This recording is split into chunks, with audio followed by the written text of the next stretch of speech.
بسم اللہ الرحمن الرحیم ربنا وابعث فیہم رسولا منہم یتلو علیہم آیاتک ویعلمہم الکتاب والحکمت ویزکیہم انک انت العزیز الحکیم صدق اللہ العظیم۔ اے ہمارے رب، اور آپ ان میں یعنی میری نسل میں بھیج دیجیے ایک عظیم الشان رسول جو کہ انہی میں سے ہو، جو ان پر آپ کی آیات بار بار پڑھے اور انہیں کتاب سکھائے اور دانائی اور حکمت کی باتیں سکھائے اور انہیں پاک صاف کرے۔ بے شک آپ خوب قدرت رکھنے والے اور خوب حکمت والے ہیں۔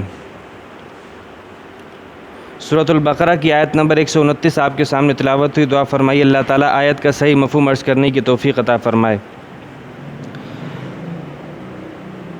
اللہ تعالیٰ حضرت ابراہیم علیہ السلام اور حضرت اسماعیل علیہ السلام دونوں باپ بیٹوں کی دعاؤں کو نقل فرما رہے ہیں۔ اس سے پہلے اللہ رب العزت ان کی جو دعائیں بیان فرمائی ہیں ان میں انہوں نے 8 باتیں اللہ تعالیٰ سے انہوں نے مانگی تھیں۔ آج ایک 9ویں اور آخری بات جو کہ سب سے اہم بات ہے، در حقیقت اسی آخری دعا کے لیے اگر یوں کہا جائے کہ اللہ تعالیٰ نے دیگر تمام دعاؤں کو اور حضرت ابراہیم علیہ السلام کے ذکر کو، اسماعیل علیہ السلام کے ذکر کو، خانہ کعبہ کی فضیلت کو اور ان 2 حضرات کی فضیلت کو بیان کیا اسی آخری دعا کے لیے، تو یہ بات درست ہوگی۔ وہ اس لیے کیونکہ در حقیقت اس دعا کے اندر ابراہیم علیہ السلام اور اسماعیل علیہ السلام جبکہ وہ خانہ کعبہ کی تعمیر کر رہے ہیں، اپنی نسل میں ایک نبی کے آنے کی دعا کر رہے ہیں کہ ایسا نبی آ جائے جو کہ ہماری نسل میں جو امت مسلمان ہو، جو ماننے والی ہو، ان کی رہنمائی کر سکے۔ چنانچہ اللہ رب العزت نے ابراہیم علیہ السلام اور اسماعیل علیہ السلام کی اس دعا کو قبول فرمایا، اور اس دعا کے مصداق جناب رسول اللہ صلی اللہ تعالیٰ علیہ وآلہ وسلم بنے۔ چونکہ حضرت ابراہیم علیہ السلام اور اسماعیل علیہ السلام دونوں دعا کر رہے ہیں، تو ان کی دعا کے نتیجے میں جو رسول آئیں گے وہ در حقیقت آپ علیہ السلام ہی بنتے ہیں، کیونکہ آپ حضرت اسماعیل علیہ السلام کی نسل سے صرف ایک ہی رسول آئے ہیں، وہ ہیں رسول اللہ محمد عربی صلی اللہ تعالیٰ علیہ وآلہ وسلم۔ تو اللہ تعالیٰ فرماتے ہیں کہ ابراہیم علیہ السلام نے کیا دعا کی؟ ابراہیم نے دعا کی ربنا، اے ہمارے رب، وابعث فیہم رسولا منہم، اے ہمارے رب ہماری جو نسل آئے گی جو کہ مسلمان ہوگی، فرما بردار ہوگی، اور مسلمان در حقیقت یہ مسلمان کو مسلمان کا نام ابراہیم علیہ السلام نے دیا ہے۔ 17ویں پارے سورۃ الحج میں اللہ تعالیٰ فرماتے ہیں هو سماکم المسلمین من قبل، یہ ابراہیم ہی تو ہیں کہ جنہوں نے تمہیں مسلمان کا نام دیا۔ ان مسلمان کے جو فرما بردار ہوتا ہے اللہ تعالیٰ کا، تو اللہ مسلمان کو جو ایمان لانے والا ہے اسے مسلمان کا نام ابراہیم علیہ السلام نے دیا ہے۔ تو اللہ تعالیٰ فرماتے ہیں کہ یہ 2 حضرات یہ دعا کرتے ہیں کہ اے ہمارے رب، ان کے اندر یعنی ہماری نسل میں ایک عظیم الشان رسول بھیج دیجئے۔ پھر اس رسول کے کیا اوصاف ہوں، کیا مقاصد ہوں، ان کو بیان فرمایا، لیکن اس سے پہلے ایک لفظ بڑھا دیا منہم، ایک ایسا رسول جو کہ انہی میں سے ہو۔ معلوم ہوا کہ اللہ تعالیٰ ابراہیم علیہ السلام اور اسماعیل علیہ السلام یہ دعا کر رہے ہیں کہ ہماری نسل کی رہنمائی کے لیے جو نبی اور رسول آئیں وہ انہی میں سے ہوں۔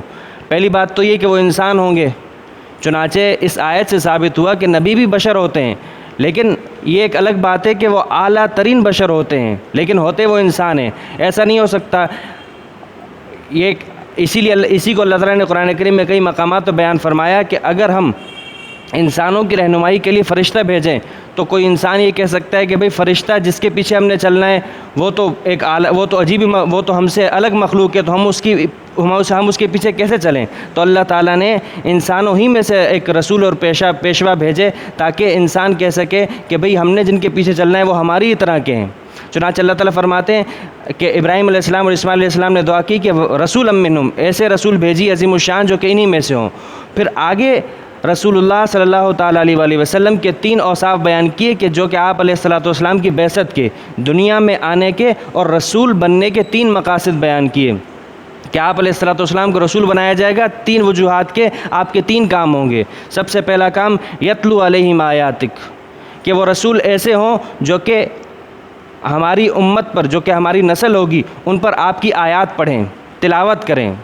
معلوم ہوا تلاوت، یہ قرآن کریم کی تلاوت کرنا، یہ آپ علیہ الصلاۃ والسلام کی بعثت، آپ علیہ الصلاۃ والسلام کی رسالت کے مقاصد میں سے۔ چنانچہ آپ علیہ الصلاۃ والسلام کی تلاوت کا معمول ایسا تھا کہ آپ علیہ الصلاۃ والسلام جب تلاوت کیا کرتے تھے، صحابی فرماتے ہیں کہ جب آپ علیہ الصلاۃ والسلام تلاوت کرتے تھے تو آپ کے سینے سے یوں آواز آتی تھی جیسا کہ ہنڈیا ابل رہی ہے۔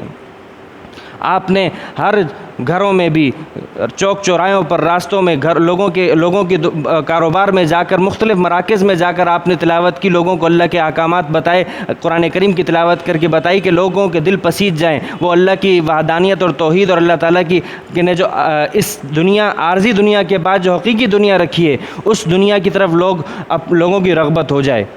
تو تلاوت، اور پھر تلاوت، چنانچہ حضرات صحابہ کرام کا بھی یہی معمول تھا۔ حضرت ابوبکر صدیق رضی اللہ تعالیٰ عنہ کی تلاوت، حضرت عمر فاروق، حضرت عثمان غنی رضی اللہ تعالیٰ عنہ روزانہ رات میں ایک قرآن کریم کی تلاوت ختم کرتے تھے، پورا ایک قرآن کریم۔ حضرت فاطمہ زہرا رضی اللہ تعالیٰ عنہ دن میں کام کاج کے دوران 15 پارے، 20 پارے پڑھ لیا کرتی تھیں۔ بلکہ فضائل اعمال میں حضرت شیخ الحدیث زکریا کاندھلوی صاحب رحمۃ اللہ علیہ نے لکھا ہے کہ ہمارے گھر کی خواتین وہ کام کاج کے دوران 15 پارے پڑھ لیا کرتی ہیں، لیکن آج ہمارا معاملہ یہ کہ سالوں کے سال گزر جاتا ہے لیکن قرآن کریم کھولنے کی توفیق نہیں ہوتی۔ امام ابو بکر ابن عیاش وہ ہستی ہیں، وہ ذات ہیں کہ جنہوں نے اپنی زندگی میں 24,000 قرآن کریم کے ختم نکالے۔ اگر ان کی زندگی پر ان کے 24,000 قرآن کریم کے ختموں کو تقسیم کیا جائے تو انہوں نے ہر سال 300 سے زائد قرآن کریم ختم کیے۔ اپنے انتقال سے پہلے اپنے بیٹے کو بلا کے کہا، بیٹا فلاں جگہ پہ کوئی گناہ نہ کرنا میرے گھر کے، کیونکہ میں نے اس جگہ پر اتنے قرآن کریم کے ختم نکالے ہیں۔ امام ابو حنیفہ رحمۃ اللہ علیہ، رمضان میں ان کا معمول یہ تھا کہ روزانہ 61 قرآن کریم پڑھتے تھے، پورے رمضان میں 61 قرآن کریم پڑھتے تھے، ایک دن میں، ایک رات میں، اور ایک تراویح میں جو پورا قرآن کریم پڑھ کر سناتے تھے۔ تو ایک مہینے میں 61 قرآن کریم، تو ہم سے اتنا نہیں ہو سکتا، تو لیکن کم از کم جو علماء کرام نے ترتیب رکھی ہے کہ بھائی اگر آپ کے پاس 7 منزلیں بنائی گئی ہیں قرآن کریم کی، کہ آپ ایک ہفتے میں ایک منزل پڑھ لو، 7 دن میں آپ کا قرآن کریم ختم ہو جائے۔ 30 حصوں میں قرآن کریم کو 30 پاروں میں تقسیم کیا گیا کہ روزہ اگر آپ کے پاس 7 منزلیں پڑھنے کی فرصت نہیں ہے ایک ہفتے میں، تو روز کی ایک پارہ پڑھ کے مہینے میں قرآن کریم ختم کر لو۔ 15 لائنوں والا قرآن کریم لے لیں، اس کا ہر صفحہ آیت پہ ختم ہوتا ہے۔ اگر اتنی فرصت نہیں ہے تو روز کا ایک صفحہ پڑھ لیں 15 لائنوں والا۔ اتنا بھی نہیں ہوتا تو رکوعات کی تقسیم ہے، روز کا ایک رکوع پڑھ لیں، لیکن پڑھیں تو صحیح۔ جس کو آپ علیہ الصلاۃ والسلام کی بعثت کا مقصد بیان کیا جا رہا ہے وہ کتنا اہم کام ہوگا۔ اور پھر دیکھیے قرآن کریم تلاوت کے بعد تعلیم کو ذکر کر رہا ہے۔ معلوم ہوا کہ تلاوت صرف الفاظ کی، اگرچہ آپ کو معنی سمجھ میں نہیں آ رہا، تو قرآن کریم کوئی عام کتاب تھوڑی ہے کہ اس کے جب تک معنی سمجھ میں نہیں آئے گا آپ کو کوئی فائدہ نہیں ہے، آپ کو فائدہ دے گی، اس کا پڑھنا آپ کے لیے باعث خیر و برکت ہے۔ اللہ کے نبی صلی اللہ تعالیٰ علیہ وآلہ وسلم نے فرمایا، من قرأ حرفا من کتاب اللہ فلہ الحسنہ والحسنۃ بعشر امثالھا۔ اللہ کے نبی نے فرمایا جو شخص قرآن کریم کا ایک حرف پڑھے تو اس کو ایک حرف پڑھنے پر 10 نیکیاں ملیں گی۔ پھر آپ نے حرف کی وضاحت کی کہ کوئی یوں نہ سمجھے کہ حرف کا مطلب لفظ ہے، آپ نے کہا الف حرف، لام حرف، میم حرف۔ الف لام میم 3 حروف بنتے ہیں، 3 حروف پر آپ کو 30 نیکیاں ملیں گی۔ اور پھر آپ نے الف لام میم کی مثال دی کہ جس کا مطلب کوئی نہیں جانتا، معلوم ہوا کہ مطلب نہیں جانتے پھر بھی آپ کو نیکیاں ملیں گی۔ تو قرآن کریم آپ نے فرمایا کہ اقرا ورتقی، پڑھتے جاؤ اور تم ترقی کرتے جاؤ گے، تمہاری نیکیاں بڑھتی جائیں گی، تمہاری آخری منزل وہ ہوگی جہاں تمہارا قرآن کریم کی تلاوت ختم ہوگی۔ قرآن کریم کی 6000 سے زائد آیات تو تم پڑھتے جاؤ گے، تمہارے درجات بڑھتے جائیں گے۔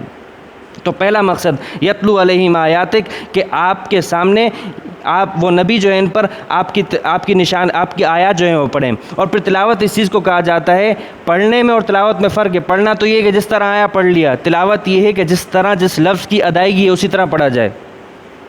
اور یہ اس کے لیے علم تجوید ہے۔ تجوید وہ علم کہ جو بتاتا ہے کہ کون سا حرف کہاں سے نکلے گا۔ 29 حروف ہیں عربی کے، اگر عربی کے 29 حروف کو بندہ اگر روز کا ایک حرف سیکھ لے تو مہینے کے اندر عربی کے پورے حروف آ جائیں گے۔ اور قرآن کریم اور پھر تجوید کا علم حاصل کرنا اس معنی کر کے فرض ہے کہ چلیں آپ تلاوت تو نہیں کر رہے لیکن نماز پڑھنا تو فرض ہے، تو نماز میں تلاوت تو کی جائے گی۔ جب تلاوت ہی صحیح نہیں ہوگی، اور اتنی اہم اور باریک باتیں ہیں، قاف اور کاف کا فرق، اگر بندہ قاف اور کاف کا فرق نہ سمجھے تو قل میں قاف ہے، قل کا مطلب یہ ہے کہ کہیے، اور اگر قاف کے بجائے آپ کاف پڑھ دیں یعنی کل کہتے ہیں تو اس کا مطلب یہ ہوگا کھائیے۔ اب قل هو اللہ احد، اللہ فرما رہے ہیں کہ کہو کہ اللہ ایک ہے، آپ اگر قل کے بجائے کل پڑھ دیں گے تو اس کا مطلب یہ ہوگا کہ کھاؤ کہ اللہ ایک ہے، تو مطلب کیا سے کیا بن گیا؟ تو لہٰذا تلاوت یہ ہے کہ جس لفظ کو، جس حرف کو جس طرح آپ علیہ الصلوۃ والسلام نے پڑھا، آپ سے صحابہ نے سیکھا، صحابہ سے تابعین نے سیکھا، وہی پورا سلسلہ امت کے میں آج تک چلا آ رہا ہے۔ اور حروف کی ادائیگی یہ دنیا کے کسی اور فن میں نہیں ہے، یہ صرف قرآن کریم اور عربی ہی کی خاصیت ہے کہ اللہ تعالیٰ نے اس کے لیے علم تجوید کا علم رکھا ہے، ورنہ دنیا میں کوئی ایسا علم نہیں ہے، کوئی ایسی زبان نہیں ہے کہ جس کے حروف کی ادائیگی تک محفوظ ہو۔ تو پہلا مقصد یتلو علیہم آیاتک، دوسرا مقصد ویعلمہم الکتاب والحکمہ۔ تلاوت کے بعد اگلا مقصد ہے تعلیم، کہ وہ نبی ایسے ہوں جو کہ انہیں کتاب، اللہ کی کتاب قرآن کریم کی تعلیم دیں، سکھائیں انہیں۔ معلوم ہوا کہ قرآن کریم دیکھیے ایک بات کن سے کہی جا رہی ہے، نبی یہ دعا کر رہے ہیں کہ ہماری نسل عرب ہوگی، عربوں سے کہا جا رہا ہے کہ عربوں کو سکھانے کے لیے بھی نبی ہوں، تو جب کہ قرآن عربی میں ہوگا۔ معلوم ہوا صرف الفاظ کا پڑھ لینے سے قرآن کریم کا مقصد سمجھ میں نہیں آئے گا جب تک کوئی سکھانے والا نہ ہو۔ تو اللہ تعالیٰ نے یہ دونوں چیزیں رکھی ہیں، اللہ تعالیٰ نے انسانوں کی ہدایت کے لیے اپنی کتابیں بھی بھیجیں، کتاب اللہ کا انتظام بھی کیا، اور رجال اللہ یعنی انبیاء کا بھی انتظام کیا۔ ان دونوں سے مل کر ہدایت آتی ہے۔ اگر انسان ان دونوں میں سے کسی ایک کو چھوڑ دے، صرف کتاب اللہ کو لے لے تو پھر وہ یہ بھی گمراہی ہے، اور اگر صرف رجال اللہ کو لے لے یعنی انبیاء کو لے لے، اور پھر تو ہوتا یہ ہے کہ پھر انہیں جیسے یہود و نصارہ نے اپنے انبیاء کو خدائی کا درجہ دے دیا، تو یہ دونوں چیزیں ساتھ چلتی ہیں کہ یتلو علیہم آیاتک ویعلمہم الکتاب، کتاب سکھائیں گے۔ تو معلوم ہوا تعلیم۔ آپ علیہ الصلوۃ والسلام نے فرمایا انما بعثت معلما، میری بعثت کا مقصد یہ ہے کہ میں تعلیم معلم بنا کر بھیجا گیا ہوں، میں استاد بنا کر بھیجا گیا ہوں۔ تو پہلی چیز سکھانے کی کتاب، اور دوسری چیز والحکمہ، حکمہ کہتے ہیں دانائی کی اور عقل مندی کی باتیں۔ تو نبی کا کام یہ ہے، نبی آئیں گے تو کتاب بھی سکھائیں گے، اور انسان کی سوچ کو، اس کو بھی ٹھیک کریں گے، اسے بھی درست لائن پر لائیں گے۔ اور اسے کس طرح لائیں گے؟ اپنے قول اور اپنے عمل کے ذریعے سے۔ تو معلوم ہوا حکمت نام ہے سنت کا۔ تو اس پوری آیت کا خلاصہ یہ ہوگا کہ نبی کا دوسرا مقصد یہ ہے کہ وہ تعلیم کریں گے قرآن کی اور سنت کی۔ تو ان دونوں چیزوں کی تعلیم یہ نبی کی بعثت کا اور نبی کے دنیا میں آنے کا دوسرا مقصد ہے۔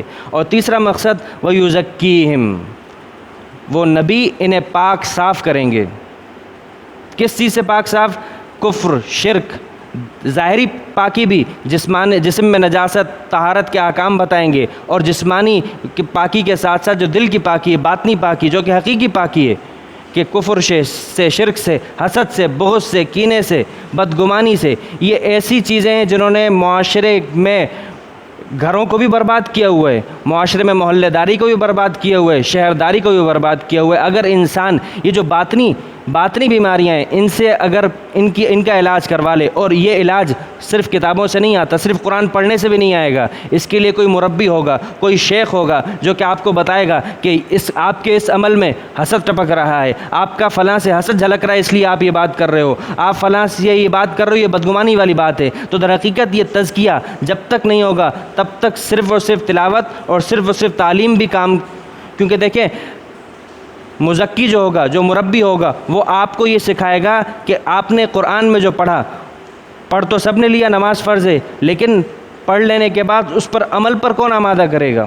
اس کے لیے کوئی شیخ ہوگا، کوئی بڑا ہوگا، وہ مزکی ہوگا۔ اور نبی کی بعثت کا تیسرا مقصد یہ ہے کہ وہ عمل کی راہیں ہموار کرتا ہے، عمل کرنا آسان ہو جاتا ہے۔ علم تو سب کو پتہ ہے، نماز فرض ہے، روزہ فرض ہے، زکوٰۃ فرض ہے، لیکن دیتا کون ہے؟ اس دینے کے راہ میں جو رکاوٹیں بنے گی، ان رکاوٹوں سے دل کو پاک کرنے والی جو ذات ہوگی وہ بھی نبی کی ذات ہوگی۔ نبی کی بعثت کا تیسرا مقصد یہ، جب دونوں حضرات نے حضرت ابوبکر، حضرت ابراہیم علیہ السلام اور اسماعیل علیہ السلام نے ان تینوں اوصاف کے ساتھ ان نبی کی بعثت کی دعا مانگ لی، تو اس کے بعد فرماتے ہیں انک انت العزیز الحکیم، بے شک اے اللہ ہم آپ سے اس رسول کی بعثت کی دعا تو مانگ رہے ہیں، لیکن تمام کی تمام قدرتیں آپ کے پاس ہیں، آپ کامل قدرت والے ہیں، غلبہ آپ کے پاس ہے، آپ کی مرضی آپ جہاں بھیجیں، الحکیم آپ حکمت والے ہیں، ہمارا کام صرف مانگنا ہے۔